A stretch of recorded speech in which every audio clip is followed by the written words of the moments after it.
আর আপনি আমার এখন ভয় দেখাচ্ছেন মামলা ও ছাতা তো আমি গলিয়ে খেয়ে ফেলবো। দুর্নীতি মুক্ত করার জন্য জামাত ইসলাম আর শিবিরের বাইরে কল্পনাও করা যায় না। আপনি রাগ করলেন আর ভালো বললেন, আমার দেখার দরকার নেই। সত্য কথা তো এটা আমি বলছি, আপনি চ্যালেঞ্জ দেন।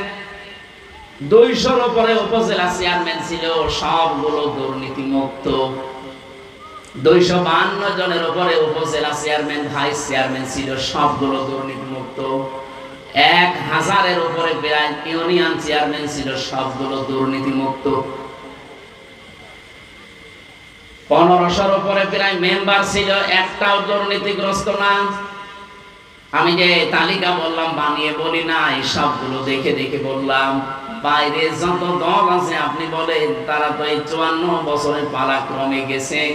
একটা মানুষকে দেখান যে তার জীবনে দুর্নীতি নেই। আপনাকে এর চাইতে কি দেখানো লাগবে? এর চাইতে বেশি দেখাতে হলে আমার মানুষ দিয়ে হবে না, জিবরাইলকে নিয়ে আসা লাগবে। এই জন্যই তো আমরা গ্যারান্টি দিতে পারছি। আমিরে জামাত ডক্টর শফিকুর রহমান হাফিজাহুল্লাহ উনি ঘোষণা দিয়েছে, বাংলাদেশে 296 জন অলরেডি প্রার্থী উনি ঘোষণা দিয়ে ফেলেছে, আরো 4 জন বাকি আছে। যদি এই মানুষগুলো নির্বাচিত হতে পারে, 100 টাকা দিয়ে যদি তারা নির্বাচিত হয়, 5 বছর পরে ওই 100 টাকাই থাকবে, 1 টাকাও বাড়বে না। আপনি জিজ্ঞাসা করেন ওনাকে বলেছে কিনা? আমার যেদিন ঘোষণা হয় জানিয়েছে যে কয় টাকা নিয়ে এমপি হবেন, এমপি 5 বছর থাকার পরে ওই 1টা টাকাও বাড়বে না, বাড়লে খবর আছে। আপনি বাংলাদেশে 73টার উপরে দল আছে, 49টা শুধু নিবন্ধিত। শেষে আমাদের নিবন্ধন ফিরিয়ে দিয়ে 50টা হয়েছে। যতগুলো নিবন্ধিত দল আমি চ্যালেঞ্জ দিলাম, যদি ঘোষণা দিতে পারে যে আমার দল থেকেও যদি কেউ এমপি হয়, মন্ত্রী হয়, 5 বছরে তার 1টা টাকা বাড়বে না, আরো কমে যাবে, আমার মনে হয় কোন দল থেকে এমপি দাঁড়াবেই না। অনেক কষ্ট হচ্ছে, কাদার ভেতরে মানুষ বসে আছে। সুতরাং ইবাদতে আমরা আশা করতে পারি যে অন্য সময় কোরআনের অনুষ্ঠানে যদি একটা হাজির হলে নেকি হয়, 2টা হাজির হয়েছে নেকি হতো, আজকে একটা সেই নেকি হবে ইনশাআল্লাহ।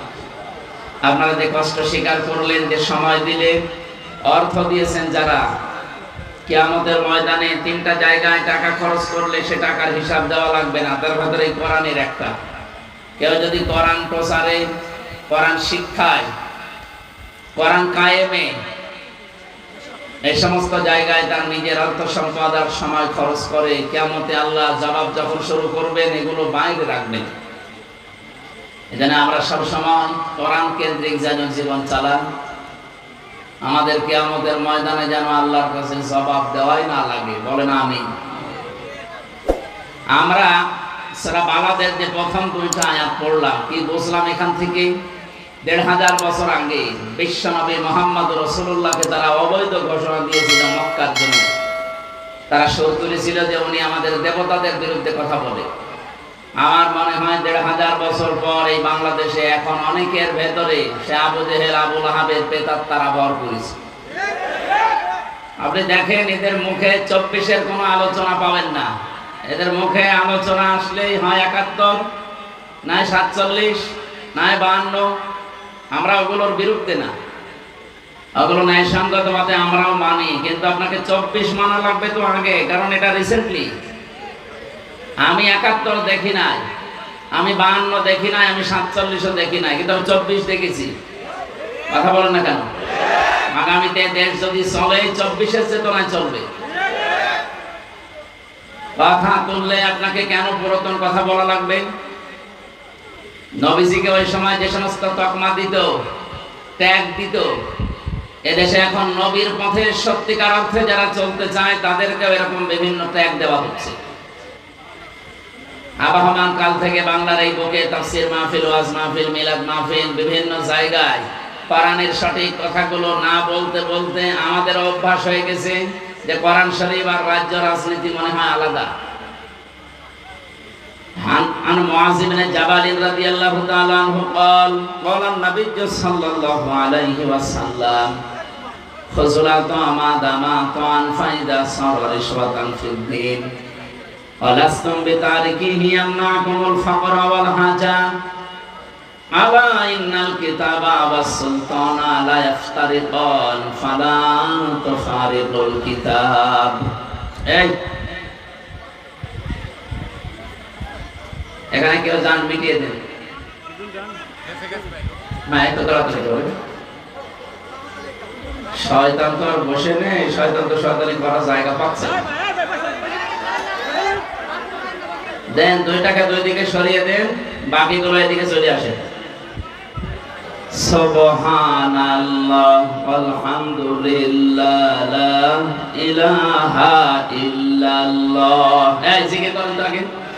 সুবহানাল্লাহ আলহামদুলিল্লাহ লা ইলাহা ইল্লাল্লাহ লা ইলাহা ইল্লাল্লাহ মুহাম্মাদুর রাসূলুল্লাহ।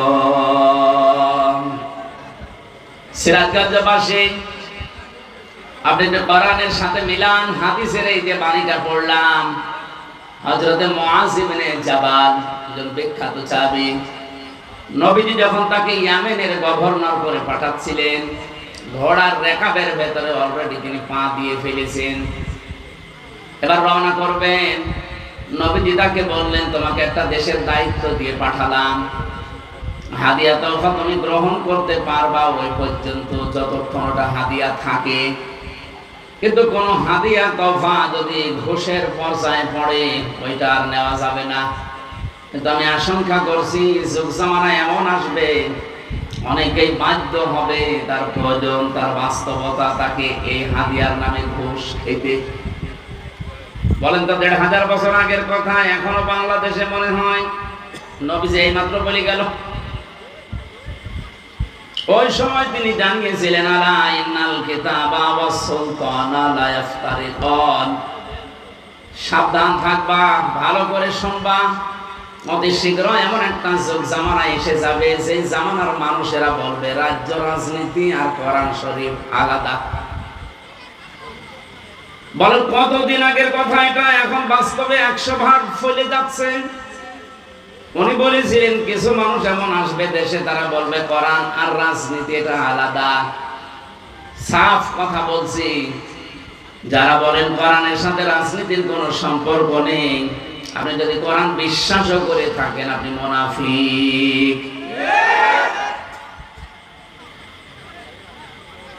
ফালা তুফারিকুল কিতাব, হে আমার উম্মতেরা সাবধান, কোনদিন আল্লাহর কিতাবের রাজনীতি থেকে নিজেকে আলাদা করবা না। একটা শব্দ যদি ভুল বলি, বানিয়ে বলি, কোন আলেমকে নিয়ে এসে বসিয়ে রাখেন। নবীজি বলেছিলেন এমন সময় দুনিয়াতে আসবে, ওই জামানার মানুষগুলো এই কথা বলবে যে কোরআন শরীফ আর রাজ্য রাজনীতি এটা আলাদা। ফালা তুফারিকুল কিতাব, তোমাদের আদেশ দিলাম, ফালা কখনোই না, তুফারিকুল কিতাব, তোমরা কিতাবের রাজনীতি থেকে আলাদা হবা না। কারণ কোরআনের রাজনীতির বাইরে যারা রাজনীতি করে এরা দুর্নীতিবাজ। বাংলাদেশ জামাত ইসলামী থেকে 18 জন এমপি এই দেশে উপহার দিয়েছিলাম।